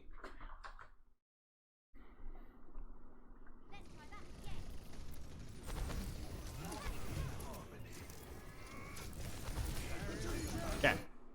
Now. Trans here. And hopefully you guys can maintain car. Now, you guys will build rally, which means that you should be able to maintain car. And you're going to be close to mines, and have copy maybe, so maybe you can get like a copy and a sig. Because like a copy and a sig would be really good right here. Because you get a copy and a sig, you can hold high ground, build flux, and just use it to kill backline. In addition, you'll build rally soon. Okay, so you guys have a pretty decent chance of winning this fight. If Fuki gets a stick, obviously GG's, but if Fuki's stick is probably the only thing that's going to cost you guys. Okay. I want to take a moment, chat, to talk about this, okay? Is what Team Blue is doing correct? Especially because Xerath has trance. Xerath. Especially because Xerath has trance. Is what Team Blue, from a macro perspective, doing correct?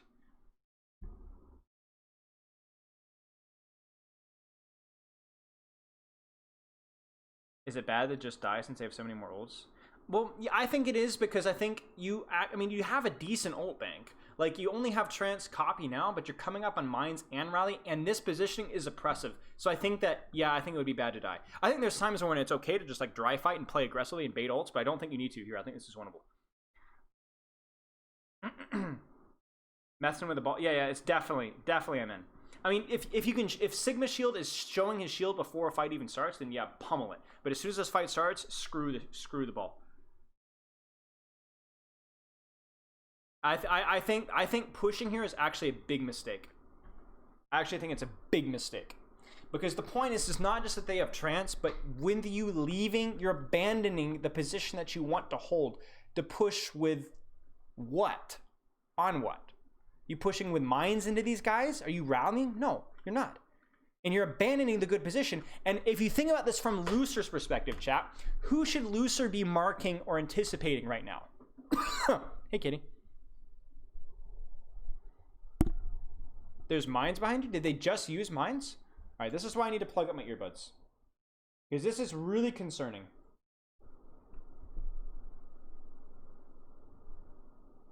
Because obviously the mines makes it so that you want to push up, but this is not good. You really want to maintain high ground, and that ball cannot... Can you sit? Can you just like... It's like a flipping... Okay, well, let's go back. Need more urgency taking high ground. Shots here are fine, but you need to anticipate at any point in time, ball toasts are going to be doing something. Chance. Okay, so you are avoiding mines. I honestly, even with the mines, I mean, your Brig's gonna clear them out pretty fast. I would back up, and Lucer needs to start immediately shooting ball. Immediately shooting ball. Oh, you guys really need to. Ah! Oh my gosh, that's sucky. Okay, I'm being nitpicky there. The mines definitely made it a lot trickier for sure. Ow, I'm alright. Ow. So I won't blame you too much, but it's really unfortunate because you really would have liked to stand your ground and mark ball better than you did. Ball got a really clean engage after he mined, and that's rough. Yeah. Chaotic fight. I'm not going to pick on it too much. To me, it's like, yeah, you can nitpick that, but there's so many other things that we have to go over here. So, like, I don't even think taking the time. But I think that's a good example of, like, Luce probably could not have, like, done a lot better given the circumstances.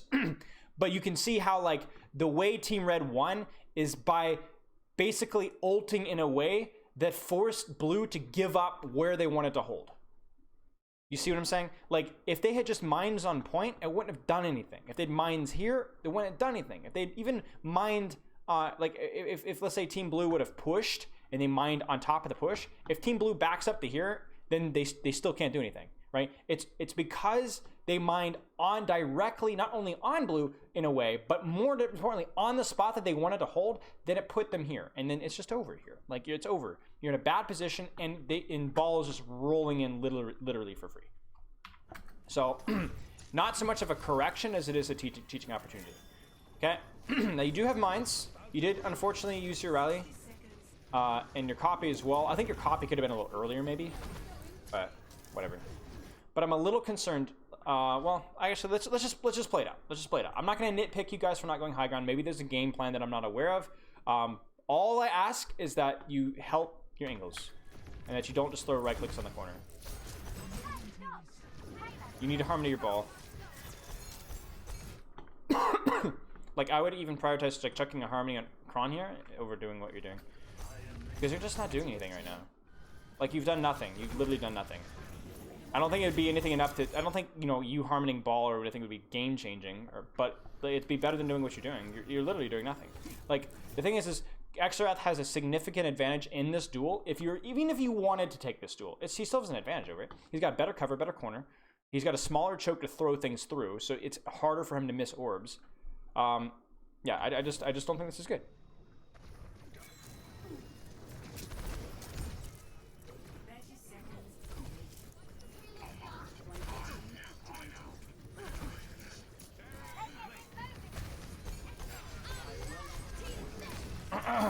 So, like, this is a situation where obviously your shooting Sigma Shield is okay, but I hope that you've tracked Fuki, or you're anticipating Fuki.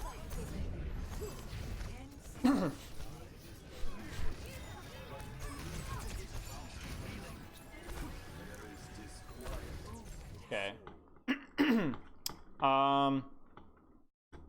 So everything's in front of you right now. There is no tracer in the backline, whatever. Everything's kind of in front of you. So your team's priority needs to be on pushing KSA right now. And this tracer. Weird. Kron just feeds and nothing happens. Okay. I guess that's just GG's there. Couple of things. Big thing was obviously like how you were prioritizing your control of the map. How you were prioritizing assisting your ball tracer with winning their space before you could actually go for backline, and then the anticipation. So both of my feedbacks with you have to do with your not necessarily your understanding of the meta, but how you're applying it. It has to do with, one, winning the stuff that's going on the outskirts, denying their tracer and denying their ball, and enabling your tracer and enabling your ball. Because even the anticipation part, the anticipation is, you know, they're going to try and contest you, so you need to contest that. Does that make any sense? So, like, you're either helping your ball tracer win, or you're anticipating their ball tracer to pressure you. Like, eat your vegetables is what I'm saying. Eat your vegetables. If you deny their ball tracer and enable your ball tracer or echo or whatever, then everything just falls into place. Everything becomes easier. And that comes to harmony, tracer, harmony, discord, and your shots. So many times in this VOD, we found you hard pressuring backline, not anticipating Tracer, not looking at Tracer, throwing right clicks again and again when there were easy opportunities to just take a couple pot shots at a Tracer and, you know, make her waste her time. Like, there's just a situation where, like, you just have to understand, like, main just isn't very scary to you. Like, Sigma Shield isn't even that particularly useful.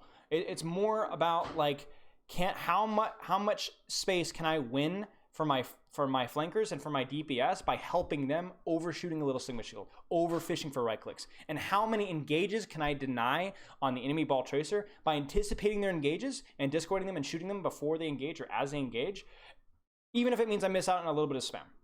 That's the concept in a nutshell. Okay. Chat, do we have any questions? I think this is a really important concept to learn. Because, you know, and Lucer's actually a really good person to understand this as well, because Lucer was one of the first guys that came to me in the Moira Sombra meta, and he was like, you know, I think honestly throwing a damage orb at the enemy Sombra on the off angle might even be more worth it than throwing a heal orb or a damage orb. Like, obviously damage orbs got eaten by D.Va off cooldown, but he said it might even be more valuable than heal orbing my team. Because obviously the heal orb, you know, heals the damage that the Sombra does. But if you damage orb the enemy Sombra, then you no longer have damage coming in. And you also are enabling the, you build less coal, which is obviously a trade-off, but you also enable your Sombra to build more EMP. It's the same concept. Like, you know, throwing a damage orb to Sombra is not exactly like Thrillsville. You know, it's not exactly fun. You don't build ultimate very fast, but you're winning the angle war. You know? And that's the same concept that we have here. You're not getting that juicy, you know, right click on the backline or smashing Sigma Shield, but it's the bigger impact on what's actually controlling the fight, which is the map control. As a ball player, when you want to look to mark and when you look for dive play, you want to look to mark when you have map control and your backline's in a significantly stronger position that you want to defend. Because the only thing that can go wrong is their ball tracer get map control away from you guys, get flanks away from you guys, and then they dive backline. Do you remember the first point, Route 66, when Kron rolled in uncontested? That was a huge error in Helv's fault. Because Kron should never be able to roll in for free. Because the thing is, Helv's backline was really well positioned. They just need to stay that position and they're going to be fine. The only exception to that rule is if the enemy backline is doing a feed rotate. Like, actually, I'm going to pull back open the VOD because I think there's a really good example of this. Where is it? Because there's a good example of bad and good from Kron's POV. So look at this from Kron's POV. Now you can make a definite argument where you see how Kron's like chasing, marking. He misses the mark. He misses the mark, okay? So he can no longer mark. But do you see where the backline's positioned? This is just horrendous positioning from backline. Like, this rotate is super sketch. So in this position here, I would no longer over pursue the mark. I would instead go for backline because the backline is in such a feed rotation. So the backline has a really, really bad rotate to do, then I would, even maybe at the expense of marking, I would punish that rotate. You see what I'm saying? So you kind of have to go, how good is my backline positioning? How good is their backline positioning? If my backline positioning is way better than theirs, then maybe I can mark, but also maybe I can dive. So like right here, it's like, hey, it's really, really bad, so I should dive this. I also missed the mark. But if I go to your attack, where is your attack? The one after Kron feeds. Yeah, so like right here, if you're Helv, you look at your backline's positioning and you look at their backline's positioning. And I would say, okay, their backline's not really that bad of a position. Like, we can't really like hard pressure this or hard punish this right now. So I instantly swapped to hard marking mode because I know my backline's in a good position. Their backline isn't 100% punishable, so I go mark mode. Marking is as in 1v1ing them and stopping them from setting up. And by the way, to be very clear, when I say marking, I do not mean marking back here. I mean marking within your backline LOS. Because if Kron gets shot, because the thing with the Kron, if you look at Kron here, Kron can be discorded here. Kron can be bashed here. If you're shooting Kron here, you cannot be discorded, you cannot be bashed. It's literally a free fight win. If Kron gets scouted here and shot, it's over. They've lost. So if you have a very good backline positioning that you want to defend, the only way you lose is if their flankers get a free pass to your backline. And then obviously the exception to that rule is if their backline's in a really good position.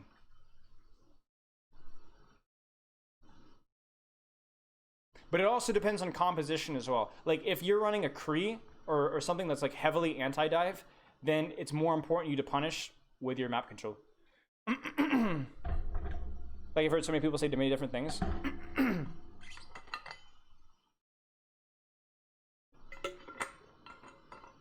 Well, use your brain, Jeru. Here's the thing.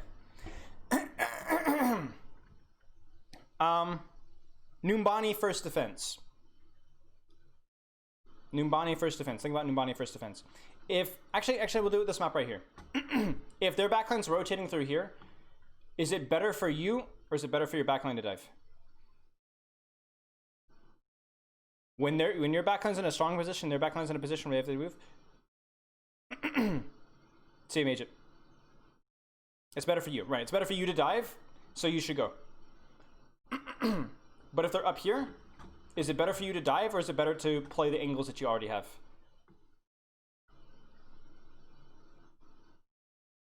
Because they're rotating, exactly.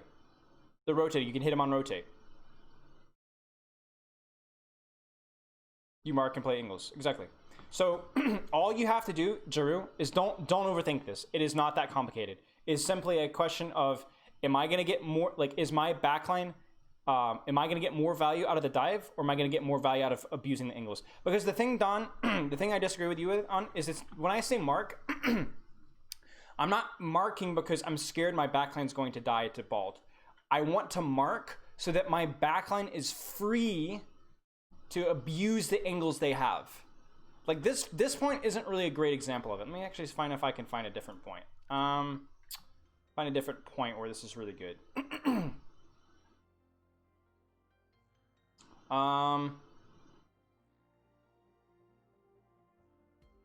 This is a good point for it.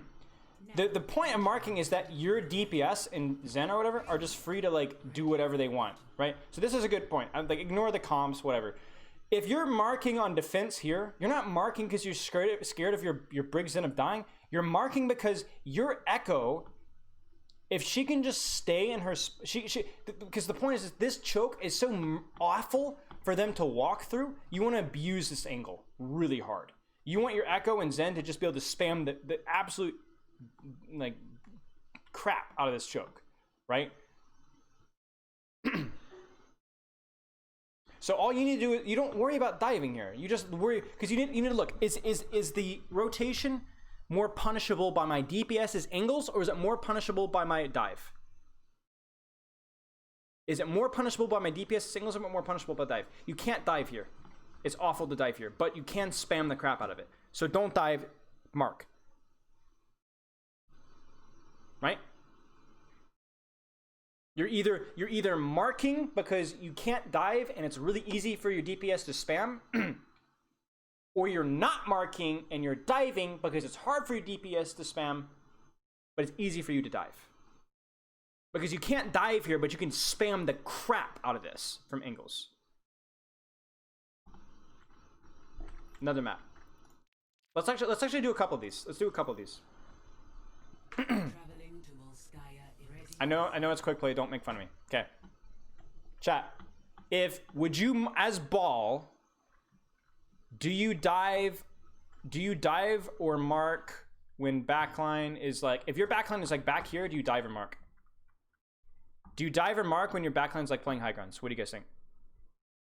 By the way, I don't think this is black and white very much. I think it's more black and white when you're running like Mercy Zen or Briggs Zen because your backline is so squishy. But I don't think it's black and white. Mark? Yeah, I would probably say mark because you're not really in a position. The only really rotation that you can punish is if they push out of this high ground here and walk out here. This is where it's like really out in the open. But your DPS angles are really strong. Like I assume you're playing like Ash or this maybe, or Echo or you know Zen. Like you have really good LOS on like every single choke, right? But if you're playing the choke or you're playing this right here, you no longer mark, you dive because this is a good dive location. So if you're planning on like engaging here, you no longer mark, you dive.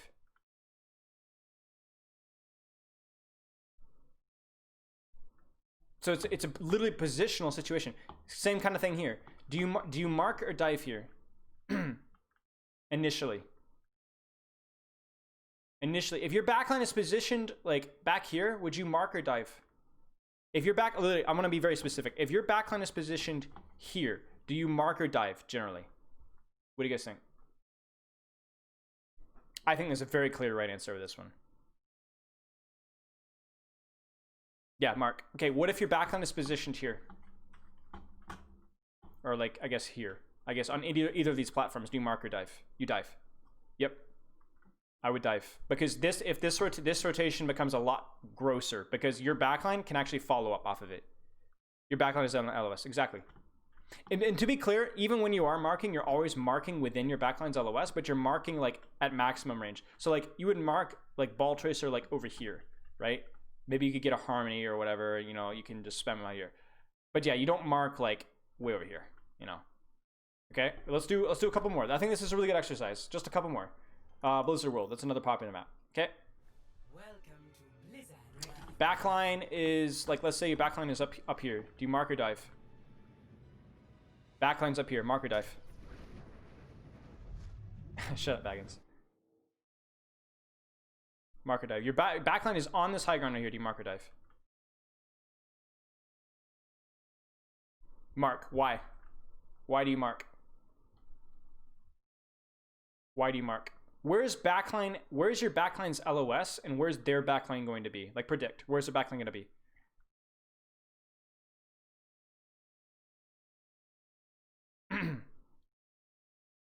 The reason I say mark is because their backline is going to be making this rotate from here to here. And now the backline is extremely difficult to dive once they're here. Right? It's really hard to dive backline once they've made it here. And if your backline is playing here, you cannot stop them really from making this rotate. Again, marking is just shooting the enemy dives. Ball versus ball, tracer versus tracer, preventing them from diving. If your backline is positioned here, or even here, do you mark or dive? Let's say your backline is positioned up here or here. Would you prioritize marking or diving?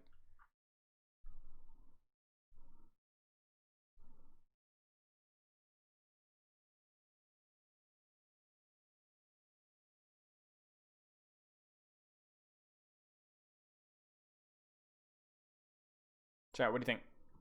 If your Zen is positioned up here, your backline is positioned, yeah, you dive, exactly, because your backline has good LOS on a really nasty rotation. They either have to rotate out in the open here, or they have to rotate out in the open here, so it's very easy to dive. Exactly. We'll do one more. Your backline is positioned here. Do you mark or dive? Generally, do you mark or dive here? Let's say, actually, this is brilliant because this is a choke where either one can work. All right, enemy team is making this rotate. Do you mark or dive?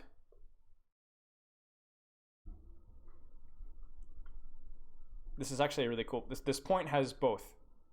You mark or dive here, chat.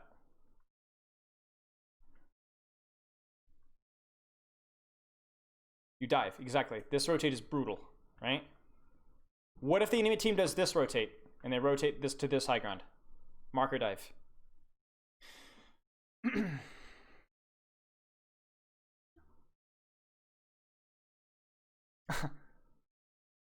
You dive. No, you do not dive here. I don't think you dive here. I think you mark. And the reason is because I think diving right here can be a little hairy. I think it could be either, but I don't think you do. No, because I mean, okay, again, it's circumstantial, and it's not always black and white. I don't think it's ever black and white, right? I think there's always nuances. To me, I think diving, like if backline is like peeking here, is a lot sketchier, right? But because they're walking through a choke, it's a lot easier to spam. You see what I'm saying? Whereas here, it's a lot harder to spam because your angles aren't, because it's not as choky, it's more wide open, so it's harder to spam, but it's easier to dive. I think, again, it depends on the ult, like somebody in chat saying, like, it depends on the ults that you have, because obviously, like, Mines and Pulse have enhanced value in smaller spaces, so it's easier sometimes to dive with ultimates because you can dive in chokes that you wouldn't otherwise do it. But, like, it's an interesting concept. And the other context as well is like we've already said in chat, is it does matter on the ultimates you have too. For example, you might unironically dive here, even if your backline is high ground if you have rally. Because maybe you drop with rally and you push in it really aggressively and you discord. And you could do that because you have rally, so your Zen doesn't really care about his positioning. And so you can aggressively push in discord. And the other thing, obviously, is the compositional thing. If you're running Mercy, you generally want to keep your Zen free. So it's really important that your ball tracer hold priority on marking so that your Zen isn't constantly dying off of cooldown. Because if you're running Mercy, you really, really want to be abusing the Mercy pocket on a DPS. You don't want to be peeling for your Zen.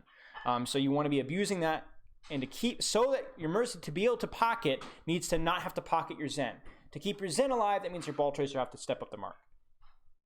But the funny thing is even though they were running Mercy Zen, a couple times, the American Tornado versus BH matchup, they were still diving backline, but it was always like in this location here.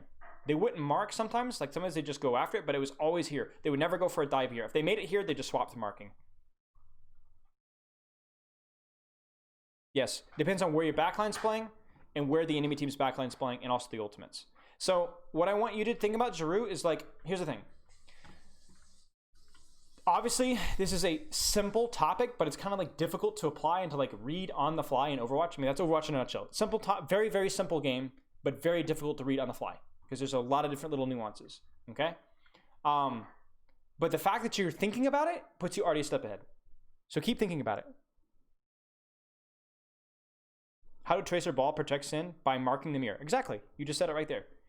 Because if you, as a ball and tracer, are actively searching out and hunting the enemy ball tracer, they can't just ignore you and run and go kill your Zen. They can't. If your tracer shoots one clip at their tracer, there's a recall right there if she's not ready for it. And she can't dive anymore.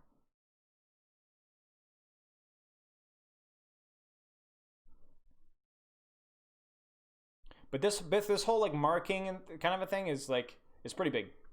It is not a meta specific topic. It's a little more meta specific in this topic because of how more independently mobile ball and tracer are, but it's still a thing. If you're on attack and you want to take space, would you mark as well? So here, this is, I don't like thinking, okay, there's a way of hacking this, I think. So to take space, you need to clear angles out first so your backline doesn't get screwed, right? Or you need to win the angle war. Because look at it this way. Either you ignore the angles and those angles kill you on this rotate here, or maybe the backline's playing here and you ignore the angles and the enemy ball tracer, your ball tracer never ever dive them on backline, right?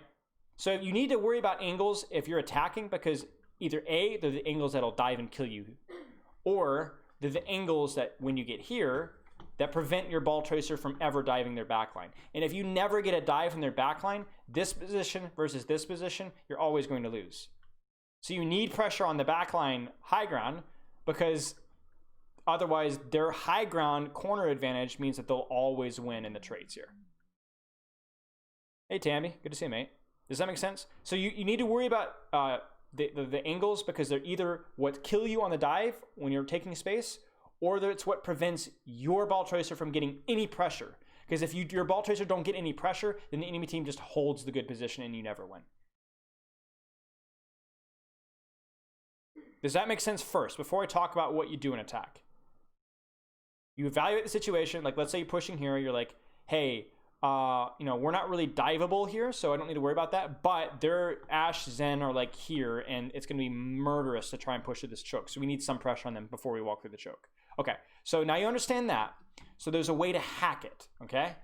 Because you know that in defenders positioning, that generally defenders want to kind of set up in a throne and just kind of stay there. Especially if you're playing Zen.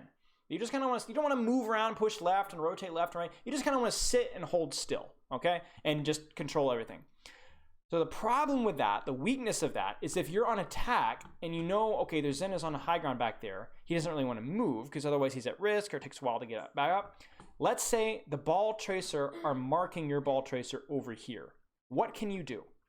So that you can, in this instance, you can get your ball tracer cleared on the angle, and so they can dive the Zen. What can you do as a backliner? Not as a ball, but as a backliner. How can you path, or what can you do so that your ball tracer can win the 2v2 so that they can then kill the Zen? Anybody can answer this. We talked about this in the BH versus American Tornado review, if you guys remember that. It's been a while, though.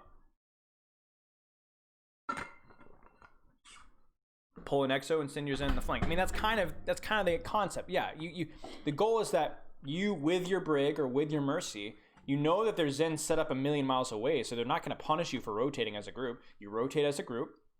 You know, you drop down, and you know, you discord, and you make them run away. You push them. You push them as a unit. Because remember, their Zen doesn't really want to move. He doesn't want to drop and go fight you. He wants to stay here. So if he stays there, you discord the ball tracer, and then they run away. And then once they run away, you as a Zen go, okay, my work here is done. Now I'm going to go to the position I want to go. And then now you're set up, and the ball tracer can dive. Now, obviously, I'm describing this like, oh, it's easy peasy. It's never easy, but that's the general idea. That's the goal. Help them with armor packs. Yeah, exactly. As a unit, you kind of clear out the angle, and then you spread out, and you take the space. You kind of see what I'm saying here? Because that Zen doesn't want to drop and help very much. Because it's scary. He messes up, he might be out of position, then he has to stop and rotate back to where he wants to go, right? It's scary. And the same thing here. Like, let's say their ball tracer is like staging in here, then you as a Brig Zen, you'd stay in this hiding room outside of the Zen's LOS, and you discord their ball and shoot them out, you know, make them roll away. And then your ball tracer can go in. Yeah. So it's the same kind of concept here as well. So like, it's a little bit trickier if they're set up aggressively for a dive, but you can do things like you can, like, you know, get a good LOS in their backline and like spam it from here, right?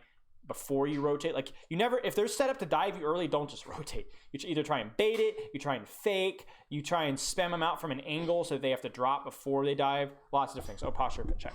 Okay. Hey, Zanzibar, maybe. Yes. You can counter it after they stage and their team leaves, you go contest them again. Exactly, that is how you counter it. But do you see how a lot of how you counter things and how okay, chat, this is really, really important. This is where we tie it all together. So we're talking in depth about positioning and how you can counter things with positioning. But what Botoxication just said is the way to outplay the enemy team always revolves around, wait for it, timing. If you, as Team Blue on defense, notice that, oh, Red's clearing us out. All right, guys, back up. Their Zen's in a bad position. He's just there to help the ball tracer. Let him come out. Okay, they're rotating now. So now is when we resume and mark again. And maybe with, you know, we can get a harmony. Because as the Zen Mercy are rotating away, they can no longer harmony ball tracer. And guess who can? Our Zen up here can. Do you see it? You see it? So and then it comes right back to the timing and positioning. Because the position, you can have the positioning perfectly, but if the enemy team counters it with perfectly timed pressure, then all of your work is for nothing. And you start all over again. And generally in Overwatch, what happens is you have this push-pull on the angles again and again, and somebody screws up. Somebody messes up, somebody doesn't communicate properly, there's indecision, and somebody dies, and GG's. And then the rest of the fight is just a 65 and it's over. Like, fights are often won or lost before the fights even technically start, right?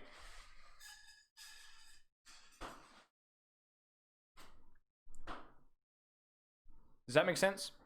The chat, does anyone have any questions? Like, this is super advanced stuff. Like, this is Overwatch League level stuff. It's about marking when you want to punish the enemy team for having... Okay, here it is. Marking is when you want to control your positioning around your spam. Diving or pressuring is when you want to punish the enemy team for being in a bad position. You either choose to punish the enemy team for being in a bad position, or you choose to defend your own good position. It's not about defense, it's not about attack, it's about choosing whether you'd prefer to punish the enemy team or whether you'd like to support your team for being in a good position. For example, if you were playing Mei comp here, if you're playing Ryan Mei here, would you guys play this choke slow? Or would you punish them for walking through a choke? Because playing this choke slow would have its advantages. You could spam them, you could right click them, you could get them shooting from different angles. But what's more valuable is just getting the wall and killing them instantly. right? Even if it's a little risky, it's still more valuable. This is a perfect example of how it applies to another comp.